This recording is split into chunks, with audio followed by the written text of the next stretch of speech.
That's a bad move. I'm gonna buy them from you, but that's a bad sell. You gotta come down a You're little. supposed to give it to Meek Mill for the low, get the commercial. Boom, I might come back and buy more, you know? What? DIY. We did a story a few weeks ago about Meek Mill and about all of the evolving that he's doing and the efforts that he's doing to help minority businesses, prison reform, even exposing some parts of the music industry we don't often get to hear about. With that said, though, Meek Mill schooling a shoe vendor. I'll let you be the judge of that. I buy these from the store for the regular price. Why would I buy them here for $500? Meek is looking at a shoe, apparently a rare sneaker. This is an independent shoe vendor who you would assume pays money to be a vendor at a huge sneaker event like this that a Meek Mill would show up to. He tells Meek Mill the price of these sneakers at this event is $500. I buy these from the store for the regular price.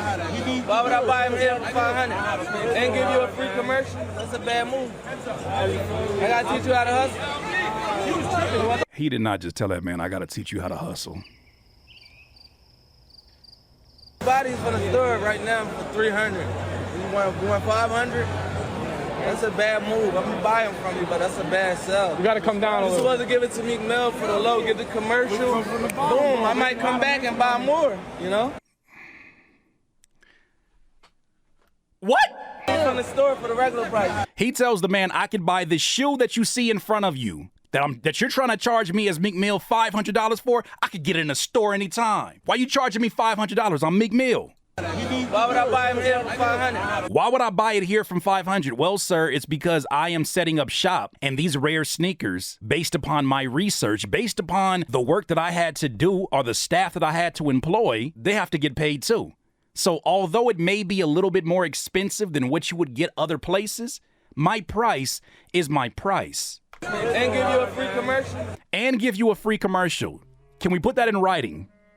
I have a big issue with any rapper, any celebrity, especially in this influencer age, that tries to leverage their fame as a reason that you should go down on your price. The younger me would have been like, man, this is a great out. Imagine all the clout I get from working with Meek Mill. The older me is like, can we measure that? That's a bad move. I gotta teach you how to hustle. I gotta teach you how to hustle because I am a very successful rapper that has made millions and millions of dollars. You can learn a thing or two from me about retail business.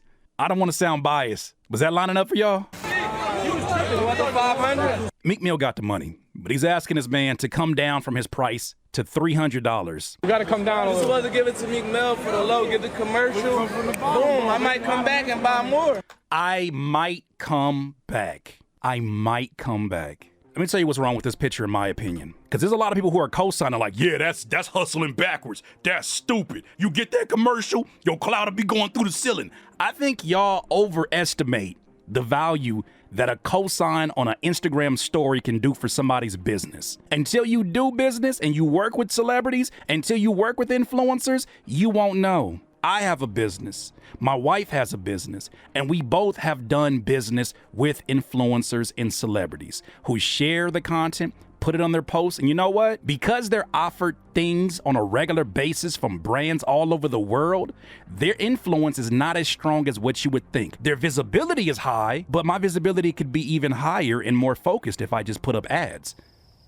He tells them, I mean, if you would have came down on the price, shoot, I could have did a commercial for you. You feel me?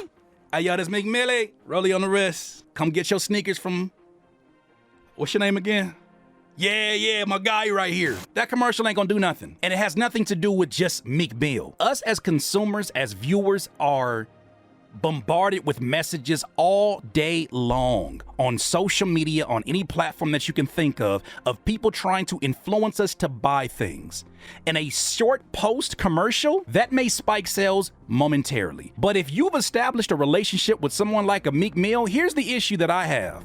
Who else do I have to give a deal? The nature of our relationship, working relationship, business relationship, you have all the leverage. And if you have all the leverage because you have the clout, there's an issue. What happens when you don't have that clout anymore? Here's another issue I have. Meek Mill is saying this publicly in front of other potential customers of this man. That sets a bad precedent. How could you as a business be respectable to a customer who saved up their money to come work with you, and they look over and say, damn, you came down $200, $300 for Meek Mill? Who I gotta say I know in order to get a deal? Don't let these short-term experiences have you throwing your business panties as celebrities. That's hustling backwards, in my opinion. Now, could relationships be leveraged with people who are celebrities? Absolutely. But you gotta have respect on both sides, because that relationship is only as valuable as Meek Mill is hot and influential. For those of you that are selling products, selling music, whatever you're selling, I got another message for you that I think is gonna really cap all of this off. Chris runs a YouTube page called The Future, and he gives a lot of gems in terms of selling. I remember watching this back when I was trying to think about how to set my prices and even how to talk to customers that are fighting against my price. What I wanna show to you is this make-believe exchange between Chris and a customer. The customer will be in this situation like Meek Mill. This man gives a masterclass in how you handle that. I really, really don't want to spend more than $1,000. I understand. $1,000 is a lot for you. I hear your concern. I'd like to propose something else. Please. I'll do the video for you for free. If we get the results that you want, I'd like a percentage of the results. Can we do that? No risk to you at all.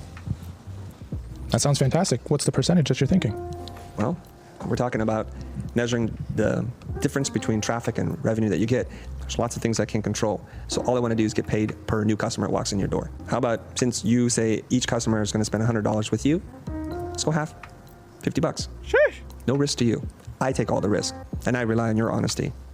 Now, to put it in context, imagine if the shoe buyer, not in a public forum, I think that's the worst way to handle business, because Meek Mill doesn't handle his business in public. If this was handled in a private conversation, what if that shoe buyer tells him, you know what, Meek? I will give you these shoes for free. Under this particular agreement, I'll give you a link. Let's call it an affiliate link. And whatever sales that you can generate based upon this clout that you're trying to leverage, I get to keep 50% of that. You think you would have did it? Even he thinking about it. What's the hesitation? I'm concerned that you're going to make a banger video, and then we're going to get a lot of clients in the door. And then I'm going to be out 50% of that revenue. What if it exceeds 1,000? It's going to exceed 1,000. Yeesh. That's the whole point. I take all the risk. Or you can just pay me what I'm worth, and you keep all the profit. Somebody gonna have to tell the truth, and I'm gonna tell it. Bang! This particular message, I think, is more dedicated to all of my DIYers out there. DIY. Because I'm well aware that being a DIYer doesn't mean just being an independent artist and music producer. I see so many of you that are watching all of this new content, and so many of you own your own businesses, mom and pop businesses, whatever it is. I'm going to tell you, as somebody who spent 20 years in the industry, the internet space, who's had many relationships with these artists, there are some who are on their game. There are some who have a team that if they get involved with what you're doing, it could literally change your business overnight.